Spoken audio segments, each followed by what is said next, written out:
Vamos a entender qué es lo que está ocurriendo en las calles de México, porque México no es un objetivo cualquiera para la derecha internacional, es el objetivo. Quien controle lo que ocurre allí, controla el destino político de toda América Latina la próxima década. Y eso lo saben perfectamente desde Washington hasta Buenos Aires, desde Madrid hasta los despachos de los grandes oligarcas mexicanos que financian campañas digitales mientras fingen indignación ciudadana. Vamos a hablar claro sobre lo que está ocurriendo. Las protestas que hemos estado viendo en las últimas semanas en México, esas que la prensa conservadora vende como un despertar espontáneo de la juventud, no son lo que parecen. El gobierno de Claudia Sheinbaum ha documentado una inversión de al menos 90 millones de pesos en campañas de bots, de cuentas falsas, todo para promover las movilizaciones. 90 millones. Eso no es un grupo de jóvenes hartos organizados en Discord, eso es una operación de guerra informativa con nombres y apellidos. Pero aquí es donde viene lo interesante.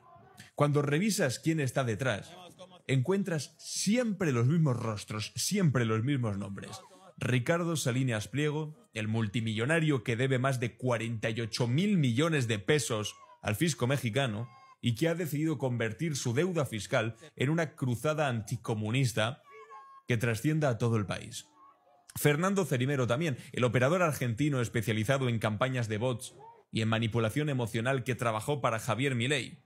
Y Javier Negre, que a este lo conozco yo más porque es español, periodista español de ultraderecha, invitado personalmente por Salinas Pliego para abrir La Derecha Diario en México. Y por encima de todos ellos, como una telaraña que conecta continentes, Atlas Network, que es la organización que lleva 4 décadas financiando think tanks, tanques de pensamiento de derecha, en todo el mundo para desestabilizar a gobiernos progresistas, en muchas ocasiones subiéndose a los hombros y a la ola de indignación que legítimamente puede tener muchos pueblos a lo largo y ancho del mundo, pero que utilizan y manipulan para sus propios intereses que nada tienen que ver con la mejora de los intereses materiales inmediatos de las personas que logran sacar a la calle a protestar. Y esto no es conspiranoia, ojalá lo fuese. Esto es historia documentada. Atlas Networks financió en su momento el movimiento Brasil Libre, que derrocó a Dilma Rousseff. Financió también la Fundación Pensar, que llevó a Mauricio Macri al poder en Argentina. Sus operadores estuvieron detrás de las campañas contra Pedro Castillo en Perú, contra Evo Morales en Bolivia, contra Cristina Fernández de Kirchner en Argentina, y ahora, cuando el gobierno mexicano revisa quién está amplificando las protestas juveniles, encuentra cuentas vinculadas exactamente a la misma red. El primo de Ricardo Salinas Pliego, Roberto Salinas León, es nada más y nada menos que director de Atlas Network para América Latina. Y las casualidades, no seamos ingenuos, no existen a este nivel. Pero la pregunta que debemos hacernos no es quién está detrás de las protestas, eso ya más o menos lo sabemos. La pregunta es ¿por qué? ¿Por qué México se ha convertido en el blanco prioritario en las últimas semanas de toda la artillería de la derecha continental e internacional? Y la respuesta tiene que ver con algo que va mucho más allá de Claudia Sheinbaum o de Morena. México es la segunda economía de América Latina y es, en este momento, la economía más grande del continente gobernada por la izquierda. Eso lo convierte, obviamente, y automáticamente, en un objetivo estratégico. Si la derecha consigue tumbar a México, envía un mensaje demoledor al resto de la región. Si la derecha fracasa en México, queda demostrado que el proyecto progresista podría resistir incluso bajo la presión más brutal. Hay mucho en juego aquí. Pero hay algo más, es evidente. México comparte 3.000 kilómetros de frontera con los Estados Unidos. Y Donald Trump necesita un México débil, un México sumiso, controlable. Lo necesita para justificar sus políticas migratorias. Lo necesita para mantener viva la narrativa del enemigo latino contra el que está cargando constantemente para hacerse fuerte dentro de Estados Unidos en política interna. Lo necesita para presionar con aranceles cada vez que convenga.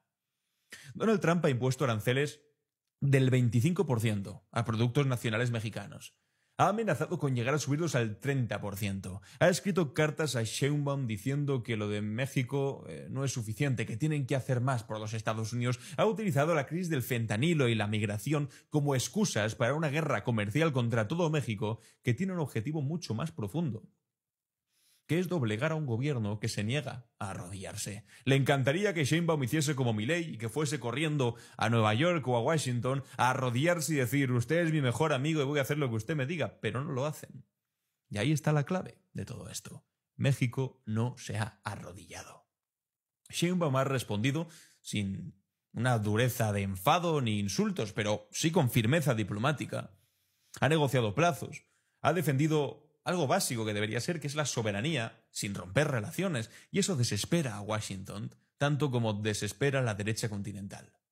Porque México está haciendo lo que se suponía que no podía hacerse, que es resistir. Pensemos además un momento en el contexto regional en el que estamos viviendo ahora mismo. Brasil, en su momento, cayó con Bolsonaro, aunque ahora se haya recuperado con Lula. Argentina cayó con Javier Milei. Chile está viendo como la derecha tumba el proceso constituyente y Kast está cerca de lograr ser presidente. Colombia tiene a Petro bajo un fuego mediático constante y también amenazado por los Estados Unidos, pero México sigue ahí. Después de 6 años de López Obrador, después de una transición ordenada de López Obrador a Sheinbaum, después de mantener una popularidad, estos son los números que hay, que supera el 60% en las encuestas, el proyecto de la Cuarta Transformación sigue en pie. Y eso, claro, enloquece a quienes apostaron todo a que se derrumbaría sí o sí.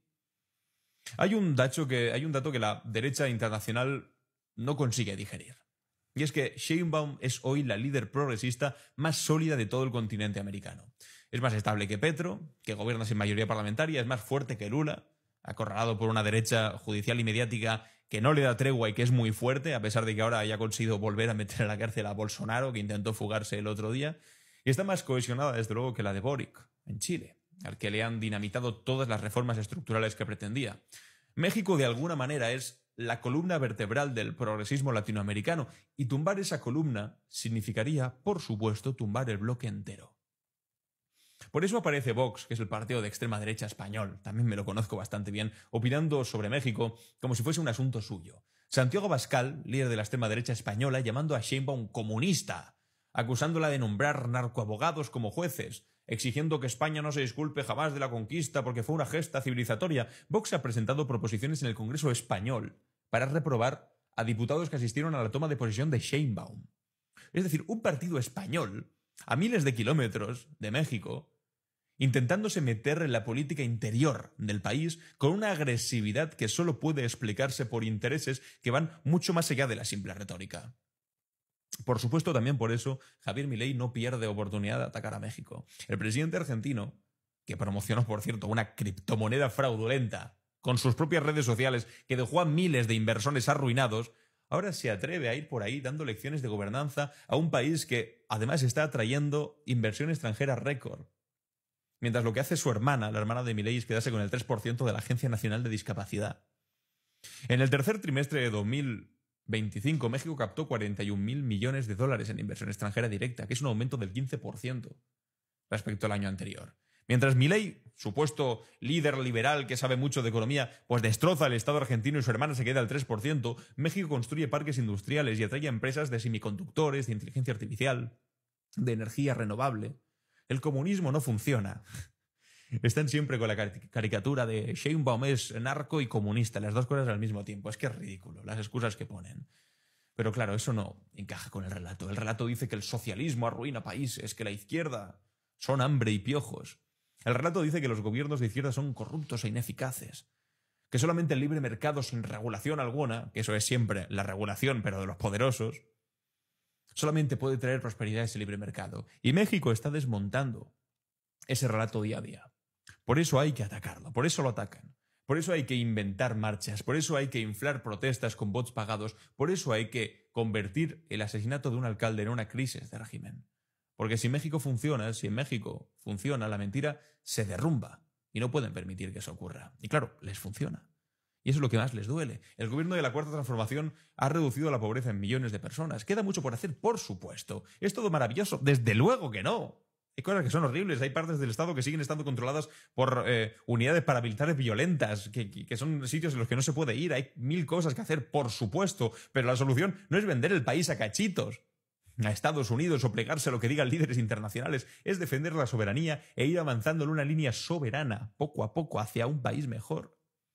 Se han consolidado programas sociales que llegan directamente a quienes más lo necesitan. Se ha mantenido el control de la energía estratégica cuando otros países lo han privatizado todo, entre ellos España, que ha privatizado toda su energía en los últimos 40 años. Ha defendido a la soberanía alimentaria cuando otros firman tratados que entregaban su agricultura a las multinacionales estadounidenses. No es un gobierno perfecto. De hecho, ninguno lo es. Y este mucho menos es un gobierno perfecto. Pero es un gobierno que ha demostrado que otra forma de gobernar es posible. Lejos de lo que estaban acostumbrados en México con el PRI. Y eso es imperdonable para quienes llevan décadas diciendo que no hay alternativa, que es lo que hacen ellos o nada más. Salinas Pliego eso lo ha entendido perfectamente. Por eso ha lanzado su movimiento anticrimen y anticorrupción, que es ese nombre orwelliano, viniendo de alguien que debe millones, miles de millones al fisco, y que tiene juicios abiertos hasta en Nueva York por impago de deudas. Por eso ha declarado que no hará nuevas inversiones en México mientras gobierne Morena. Por eso financia medios de comunicación, como el de Javier Negre, que atacan al gobierno las 24 horas al día. Salinas Pliego no está defendiendo la democracia, está defendiendo su bolsillo en este caso, y está dispuesto a aliarse con quien sea necesario para conseguirlo. Esa alianza, por supuesto, incluye, como os decía, a la Red Atlas, que conecta think tanks de todo el continente con financiamiento de fundaciones estadounidenses, como los Koch, la Heritage Foundation, ExxonMobil, incluye a los operadores digitales argentinos especializados en campañas de desinformación que tanto ha utilizado Milei, incluye a los periodistas españoles, periodistas entre comillas, que os decía antes, para montar inversiones locales en medios de ultraderecha, e incluye también a los partidos de la oposición mexicana, que hace años firmaron la Carta de Madrid junto a Vox, el partido de extrema derecha español, comprometiéndose a combatir el comunismo. Viven siempre en una épica completamente ineficaz e inexistente en el día a día. Es una internacional de derecha perfectamente articulada y engrasada con mucho dinero, con recursos ilimitados y un objetivo común, que es derrocar gobiernos progresistas para imponer el modelo de Javier Milei en todo el continente que ya hemos visto cómo es en los últimos 2 años. La diferencia aquí, por fortuna, es que en ese sentido México no es Argentina. México tiene una profunda tradición antioligárquica, una memoria histórica de revolución popular, un rechazo visceral a las élites que han saqueado el país durante décadas. La retórica de la libertad de mercado no funciona. Igual en un país donde millones de personas recuerdan perfectamente las privatizaciones del PRI y sus consecuencias devastadoras. La retórica anticomunista no funciona igual en un país donde la palabra revolución tiene connotaciones positivas. Por eso las protestas que han llamado de Generación Z, a pesar de los 90 millones invertidos, reunieron a 17.000 personas según cifras oficiales, que no es poco. Son pocas, 17.000, pero desde luego no es el tsunami que prometían. Hay algo que Donald Trump, que Milei, que Vox, que Salinas Pliego no terminan de entender. Es que México no está siendo atacado por lo que es, está siendo atacado por lo que representa. Y representa la posibilidad de que un gobierno progresista sobreviva al asedio, mantenga políticas sociales, defienda la soberanía y conserve el apoyo popular todo al mismo tiempo. Representa la prueba empírica de que las recetas neoliberales no son la única opción que está encima de la mesa. Representa una alternativa que incomoda profundamente a quienes necesitan que no existan alternativas para hacerse más de oro todavía. Y por eso, la batalla de México es la batalla por América Latina. Y si México cae, el progresismo continental entra en fase terminal. Es crudo, pero es así. Si México resiste, podría quedar entonces demostrado que resistir es posible. Se está jugando mucho aquí. Eso explica la histeria de los ataques, de la inversión millonaria en propaganda, de la coordinación internacional entre actores que normalmente ni se hablan. Esto no va de bots ni de marchas juveniles, esto va del futuro político de un continente entero. La pregunta entonces que queda flotando es cuánto tiempo más podrá sostenerse esta ofensiva sin resultados. Sheinbaum mantiene por el momento una aprobación superior al 60%. La economía mexicana sigue atrayendo inversiones a pesar de los aranceles de Donald Trump. Los programas sociales siguen funcionando. El proyecto político sigue cohesionado. Cada mes que pasa sin que México caiga es un mes de fracaso para la estrategia de la derecha internacional. Y quizás por eso, seguramente por eso, la desesperación es cada vez más evidente. Quizá por eso los ataques son cada vez más burdos, las campañas cada vez más costosas y las alianzas cada vez más inverosímiles. Están jugando todas sus cartas porque saben que el tiempo no juega a su favor. Y mientras tanto México sigue ahí, resistiendo, gobernando y demostrando que otra cosa es posible. Y eso es lo que no se pueden permitir perdonar. Y eso es exactamente lo que hay que defender y hablar para que seamos conscientes de lo que ahora mismo está ocurriendo y de lo que está en juego. Amigos y amigas, Os animo a suscribiros al canal si os ha gustado este vídeo, a compartirlo, a dejar vuestro me gusta y vuestro comentario. Muchas gracias por estar aquí. Y si os ha gustado el vídeo, os animo a que veáis el resto del canal. Muchas gracias por verme. Adiós.